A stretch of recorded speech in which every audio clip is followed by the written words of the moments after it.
Thank you. We're here with Senator Robert Menendez, a Democrat from New Jersey, a member of the Banking Committee. You've been pressing Mr. Clayton for answers on CEO pay. Yesterday, you got news that Senator Bernie Sanders has joined a cause that you've been passionate about for quite some time. What are your concerns with Mr. Clayton's nomination? Well, look, we need a chairman who's going to be the cop on the beat. We saw what happens when the SEC lets the market unbridled and creates excesses that at the end of the day ultimately lead to the type of financial challenge we had during the Great Recession that gave cause to the Great Recession, where, American taxpayers were on the line for the decisions of large entities. So we need a cop on the beat, not someone who's asleep at the switch. We need someone who's going to be for transparency. And on the CEO workers' pay ratios, which is the law, and I'd already had a rule promulgated, I'm seriously concerned that the acting chairman has unilaterally tried to undo that. And I want to see if Mr. Clayton gets ultimately confirmed as the chairman, is he going to follow the law that the Congress voted on? I want to also ask you about the issue of potential conflicts of interest, because Democrats on the committee have risen concerns that Mr. Clayton has not been as transparent as other nominees, but they've also risen concerns about potential conflicts of interest given that his wife works at Goldman Sachs. Do you think that he should recuse himself from any potential investigations into Goldman as a result of that potential conflicts of interest? Yeah, I think it makes eminent sense for, in terms of the integrity of the position of the chair, to recuse himself in that regard.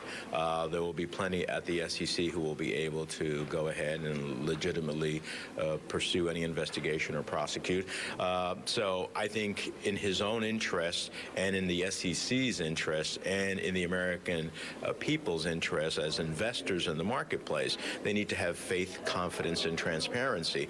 And those are the hallmarks of a strong system. When you look at the math, though, of the committee, given that this is a Republican-controlled committee, we've seen in one situation where a nominee hasn't gone through, but is this the type of nomination that could launch that type of political blockage, if you will?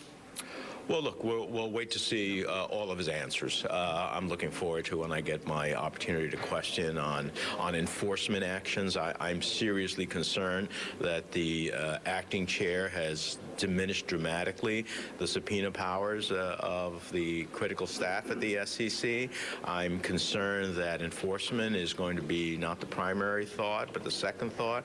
I'm concerned about several issues that the law was written, and I was one of those who helped write the law on Dodd-Frank, that are not being enforced. So at the end of the day, we'll see the totality of his answers and his commitment to, in essence, having a market that is fair and transparent, fair to the investors, and creates opportunity. Senator, quickly, I know you have to get back into the hearing, but yesterday, House Intelligence Committee Chairman Nunes coming out with what many Democrats are saying is a political argument about President Trump, about potential evidence showing that there was some type of looking into the Trump transition. Next week, hearings set to begin in the Senate. What do you make of all of this that's going on with this topic? Well, I think this only cries out for the position that I and others have had, which is we need an independent commission, a 9/11 type commission, to get to the heart of what happened with Russia's attempts to interfere in our election, their attempts to subvert our democracy, and any and all who may have been involved in trying to assist Russia to do so. After what Chairman Nunes did yesterday, which unilaterally, not in a bipartisan approach, went to the White House, gave snippets of something, created an impression, which we don't know what that impression really is in terms of facts, he, I think, did great harm to the integrity and independence of that investigation. Senator Menendez, we know you're busy. We appreciate you taking the time for Bloomberg TV. Julie, back to you in New York.